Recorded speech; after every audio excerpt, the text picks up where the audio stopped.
अस्सलाम वालेकुम।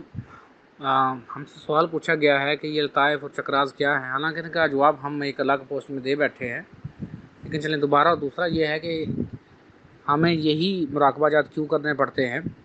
तो जो कुछ किताबों में लिखा है वही प्रैक्टिस करने से तो हमें क्यों नहीं हो सकता। तो सबसे पहले तो ये समझ लीजिए कि आप खुद है क्या। मेरे जो ऑडियो लेक्चर्स हैं उनमें मैं काफ़ी दफ़ा एक्सप्लेन करता हूँ, लेकिन फिर भी चले कुछ भाइयों को समझ नहीं तो उनका जवाब मैं दोबारा देना मुनासिब समझता हूँ कि शायद उनको अच्छी तरीके से समझ आ सके। पहली बात तो ये समझिए कि आप दो चीज़ों का मजमूआ है। एक मट्टी का जिस्म है और एक एनर्जी है जो इस मट्टी के जिस्म को चला रही है। मट्टी के जिस्म की अपनी कोई हैसियत नहीं है।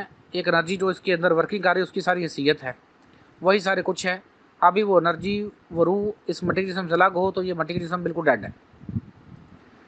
तो हुआ क्या है कि इंडिया वालों ने इनको चक्रास कहा, और जो कुछ लोग हमारे हैं उन्होंने इनको लताइफ कहा, और कुछ ने लताइफ की कुछ पोजीशन बता दी, किसी ने कुछ पोजीशन बता दी। तो अब मुझे बताइए ना, 2 + 2 हमेशा कितने रहते हैं? 4 रहते हैं ना। तो इंडिया वालों में भी यही प्रॉब्लम आया। जो चक्रास इनको कहते हैं कि वो चक्रास तो कहते रहे, लेकिन उनको ये ना समझ आई कि ये चक्रास एनर्जी लेते कहाँ से हैं, ये चक्रास को कौन सी चीज़ मूव करवा रही है, वो भी इस बात को नहीं समझे। और हमारों ने तो उसको किसी और चीज़ में ले गए। वो जो सही मुर्शद थे उन्होंने बताया था कि लताइफ हैं वो ऐसे रोशनी के जिस्म है, उसके परत हैं। तो हमने कहा जी वो तो हमसे नहीं ढूंढे जाते, छोड़े आप, इतने मुश्किल काम है, हम इसी में ढूंढ लेते हैं। आप मुझे बताइए ना, इन तमाम को एक जिसने सही प्रैक्टिकल किया होता तो वो तमाम एक नुक्ते पर होते कि ऐसे ही ये लताइफ हैं, ऐसे ऐसे ये काम करते हैं, ऐसे ऐसे इनके कलर हैं। यहाँ पे तो जितनों के हैं उनके हर एक का अपना अपना कलर है, अपनी अपनी पोजीशंस हैं। बताइए कोई एक पॉइंट पे है ही नहीं है, कोई कहीं पे मिसिंग है, कोई कहीं पे मिसिंग है, कोई 2 पॉइंटों पे एक को समझ रहा है, कोई कहीं पे समझ रहा है। तो मेरा जो अपना इल्म है वो किताबी इल्म नहीं है। मैंने पहले अपनी तलीमात अपने दादा हजूर हज़रत पीर सैयद मोहम्मद सदीक शाह साहब से कंप्लीट की हैं। वो सिलसिला चिश्ती साबरी के बुजुर्ग थे, और बाद में मैंने इनको प्रैक्टिकली किया और समझा है कि बेसिकली है क्या था ये। तो आगे भी बताया कि जो लताइफ हैं वो बेसिकली आपके रोशनी का जो जिस्म है उसकी परतें हैं। लताइफ लतीफ़ से निकला, लतीफ़ मैंने होता ब्रीक, तो उसकी परतें जो हैं वो एक बरीक बरीक सी परतें हैं जो इकट्ठी हैं, और बड़ी मुश्किल से उनको अलग अलग किया जा सकता है। वो तो बड़े हाई लेवल पे हम समझते हैं। इवन हम जब शुरू में मट्टी के जिस्म से बाहर आते हैं तो हमें वो पूरा जिस्म एक ही नज़र आता है, हमें वो बिल्कुल एक रोशन सा जिस्म नज़र आता है, चांदी का जिस्म नज़र आता है। बाद में हम उसमें फ़र्क समझना शुरू करते हैं कि ये बेसिकली क्या है, ये परतें क्या हैं, ये लताइफ क्या हैं।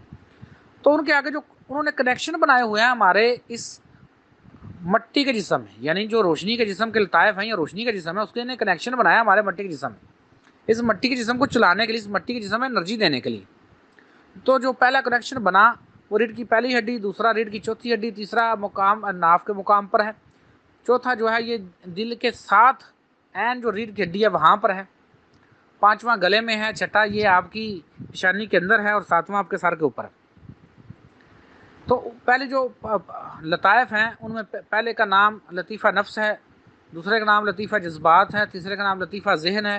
हालांकि जो दूसरे हैं उन्होंने तो लताइफ का नाम ही पता नहीं क्या क्या रख दिया, उनसे पूछना इनमें फ़र्क क्या तो किसी को नहीं पता। खैर चौथा जो लतीफ़ा है वो लतीफ़ा कलब है, पाँचवा लतीफ़ा सांच है। सांच मैंने होता है बिल्कुल सच परखना, बिल्कुल उसमें इतनी एनर्जी है कि जो जहर है के अल्फाज हैं वो भी अमृत बन जाते हैं, वो भी पुरसकून हो जाते हैं। उससे ऊपर पेशानी वाला जो है वो लतीफ़ा सर्री है, वो सरदार है, अगर वो ना हो तो आपका मट्टी के जिस्म की हैसियत ही कोई नहीं है। और उसके ऊपर जो है लतीफ़ा रूही है, जैसे लतीफ़ा रूही खुलता है तो हम इस मट्टी के जिस्म से अलग होते हैं। अब इनके जो कनेक्शन आए हैं, तो पहला कनेक्शन है, दूसरा कनेक्शन, तीसरा, चौथा, पाँचवा, छठा, सातवां। इन्हीं कनेक्शंस को जो हिंदू हैं वो अपनी थ्योरीज में चक्रा कहते हैं। उन्हें ये समझा कि यहाँ पे एनर्जी घूमती है तो इसलिए उन्होंने चक्रा कहा। तो बेसिकली उनका भी इल्म अधूरा है, और जहाँ हमारे जो है उनका भी इल्म अधूरा रहा। तो पूरा ये होना चाहिए था कि जो कनेक्शन है, इनको कनेक्शंस को आप कह सकते थे चक्रा, तो आपको साथ एक्सप्लेन करना चाहिए था हिंदुओं को कि बाहर कोई रोशनी का जिस्म है जिसका लतीफ़ा है, रोशनी का ऊपर था, जिसने यहाँ कनेक्शन बनाया हो तो ये चक्रा है। انہوں نے بھی تھوڑی تھوڑی ان کی وضاحتیں لی، بس ایسے ہی گھوم گھام کے وہ بھی چلے چلے گئے. تو لیکن جب حقیقی طور پہ ہم دیکھتے ہیں تو پہلے یہ کنیکشن ایکٹیو ہوتے ہیں. تو کنیکشنز کے ساتھ ساتھ جو پرت ہے ان کی انرجی جو ہے، ان کا جو علم ہے، ان کا جو شعور ہے، وہ ہمیں ملنا شروع ہو جاتا ہے. جیسے جیسے یہ کنیکشن کھلتے جاتے ہیں، اوپن ہوتے جاتے ہیں، ساتھ ساتھ جو لطائف ہیں، جو روشنی کے جسم کی پرتیں، ان کی انرجی آپ کو ملنا شروع ہو جاتی ہے، اور اینڈ پہ آ کر آپ پورا سمجھ جاتے ہیں آپ اس مٹی کے جسم سے الگ ہوتے ہیں. تو یہ ہوئے لطائف.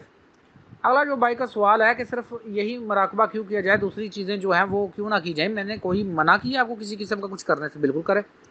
لیکن میں یہ کہہ رہا ہوں کہ جہاں دوسری چیزوں کا حکم ہے وہاں یہ بھی حکم ہے اللہ پاک کا. شریعت بیسکلی کیا ہے؟ اللہ پاک کے تمام احکامات کو ماننا شریعت ہے.